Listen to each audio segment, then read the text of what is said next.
Oh, there she Hi. is. Hey, Yes, I am. that you had some update information. I saw that some good news and a bit of good news in all this is that a lot of the manuscripts and documents apparently were stored underground in the library and they may not have been lost. And then also, I got updates from people in neighborhoods about police chasing arsonists who are after the fact arsonists.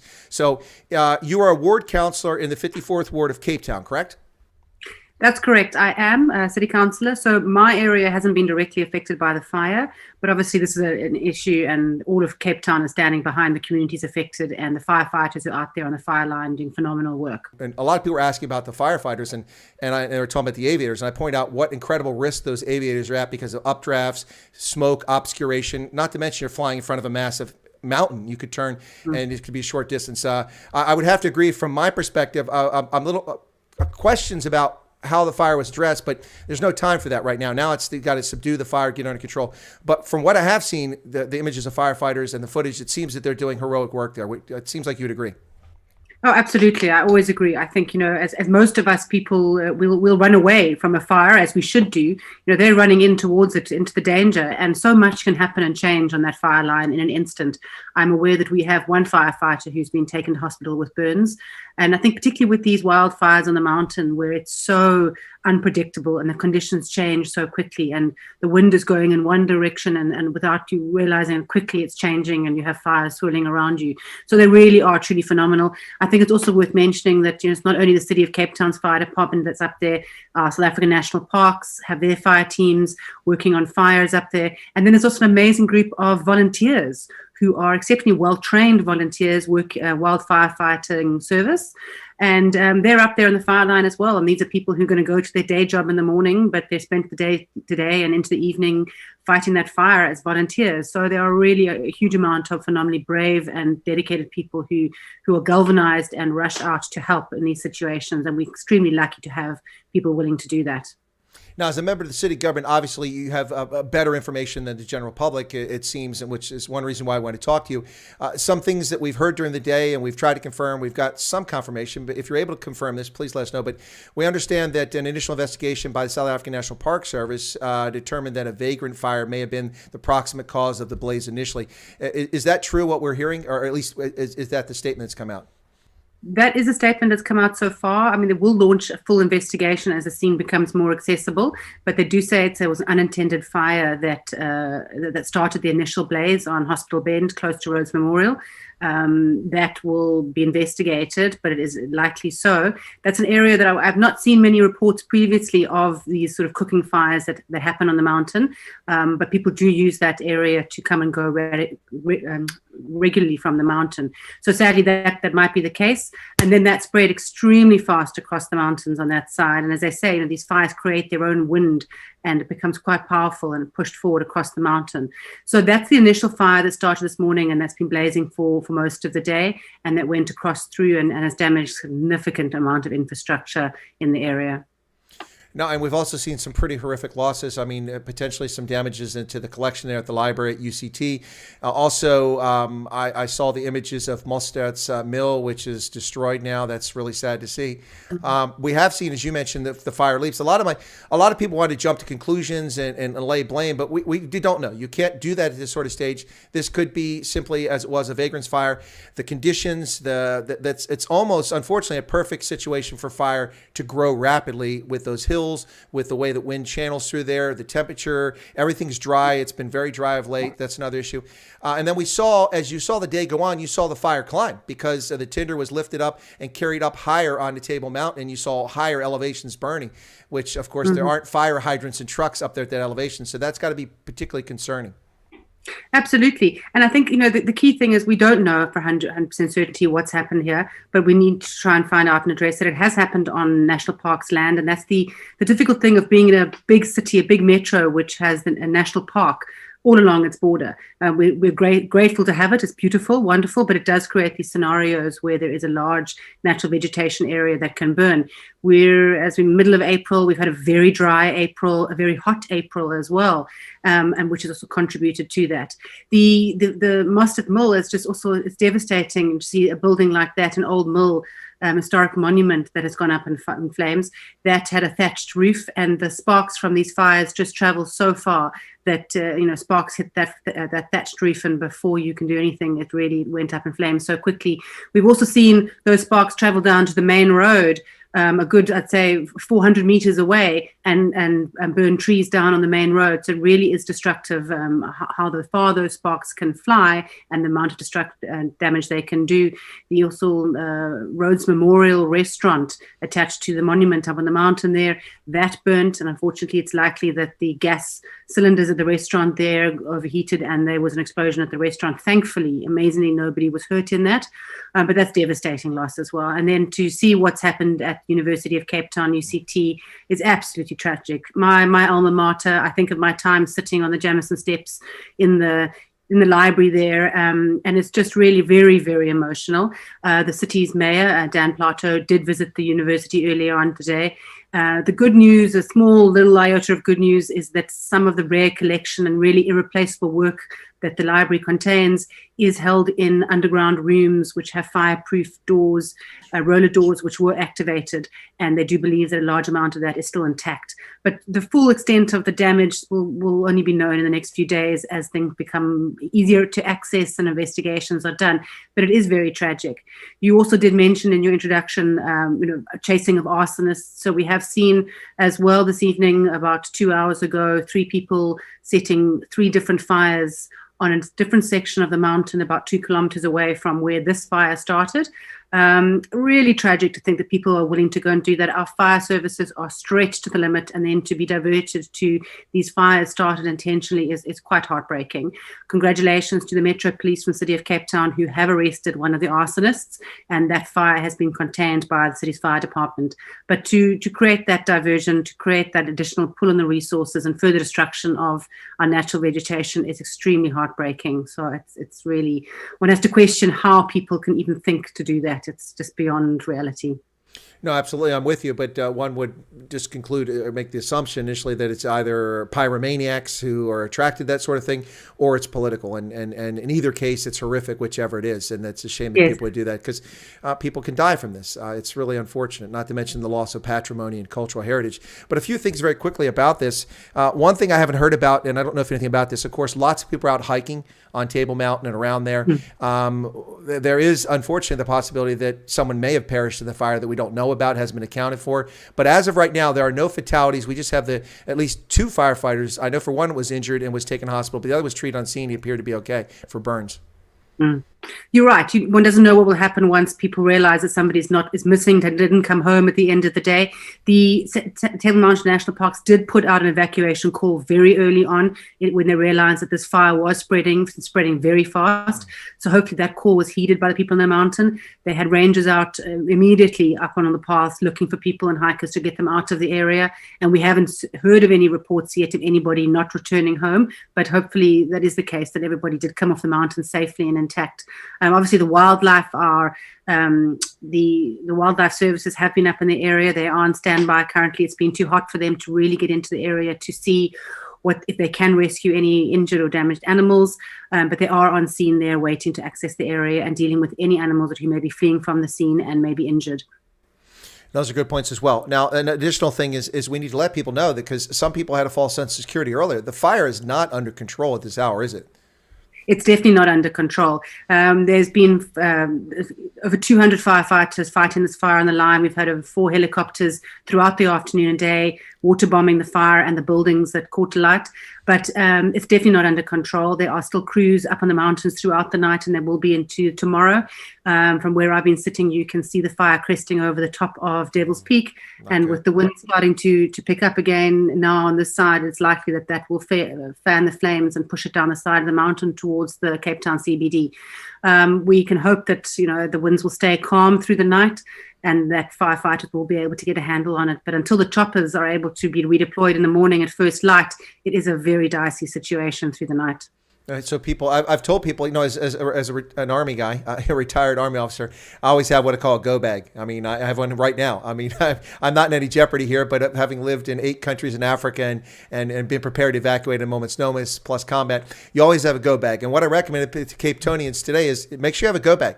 Get a little rucksack, put some underwear, put some change of clothing in there, put a toothpaste, toothbrush, underarm deodorant, whatever you need. Make sure you have your passports, your credit cards, any valuable documents you need, because you may think you're perfectly safe, but by morning you may hear a knock on the door if you're lucky, and it's time to get out and there's a fire 100 meters away.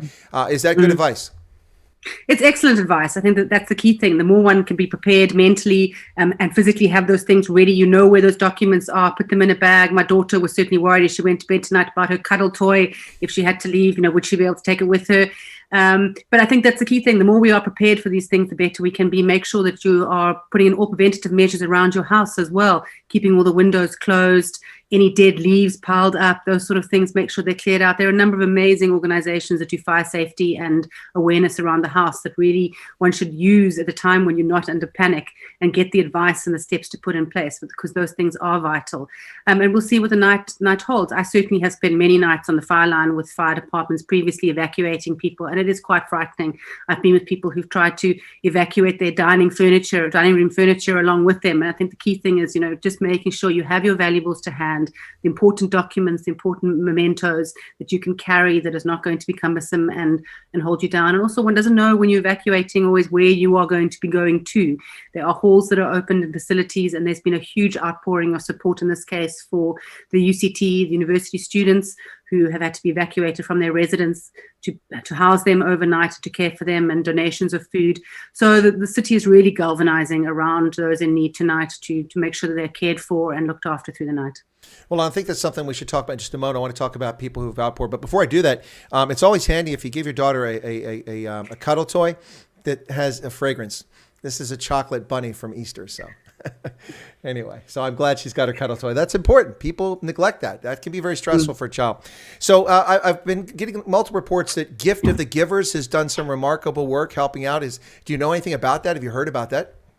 I have. I've seen the reports. They're a phenomenal organization that whenever there is any type of crisis, you will undoubtedly hear Gift of the Givers mobilizing their resources and their network.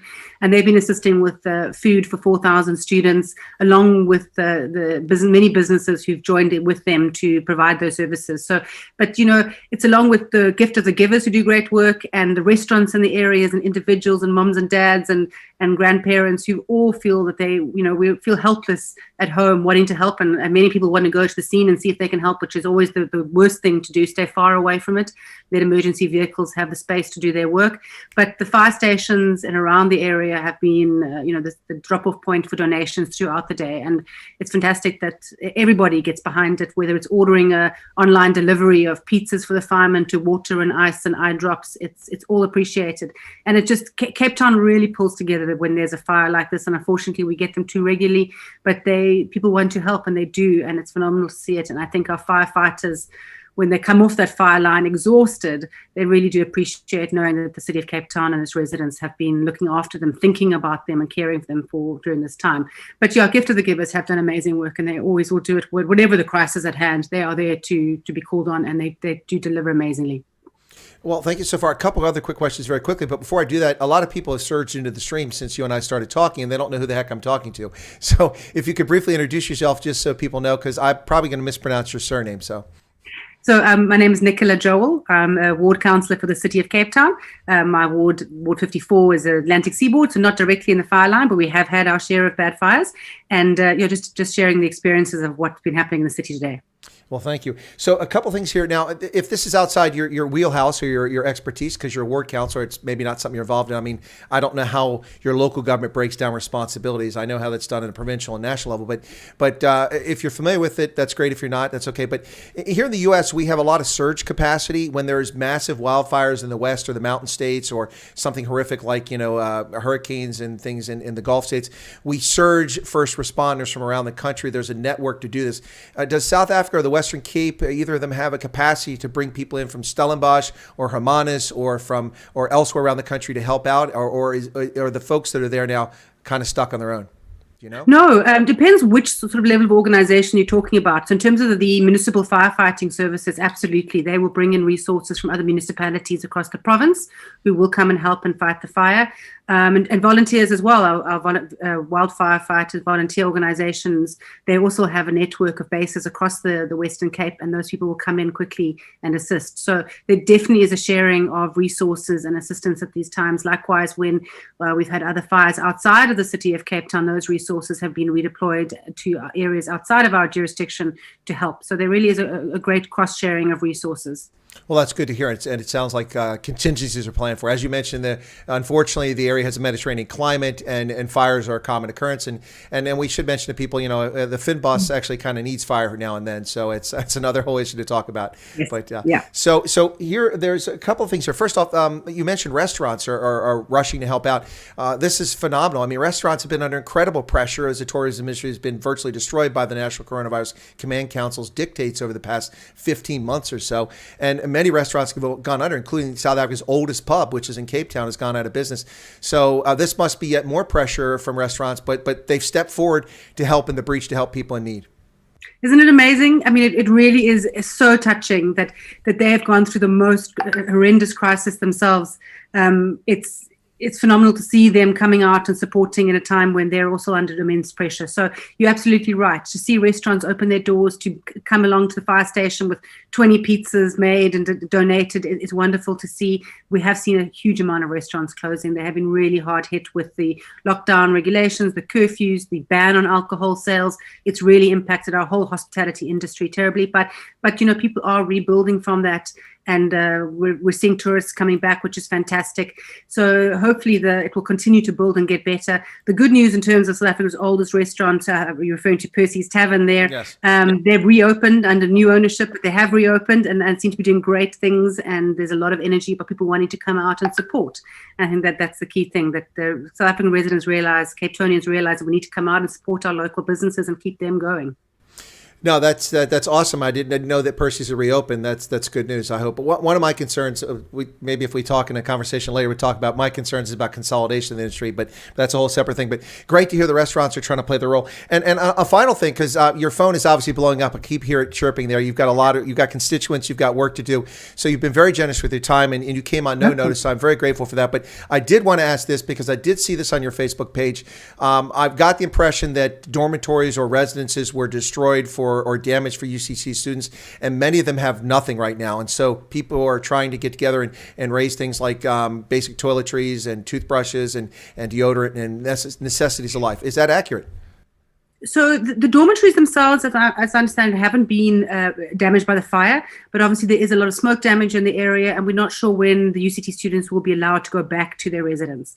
So it's fantastic to see places like Camps Bay High School do this drive for donations of basic toiletries, because many of those students will have left their dorm rooms without properly packing a bag, not sure how long they will be going for. They may have thought I'll be going for a couple of hours, and it may be a couple of days that they will have to have alternative accommodation.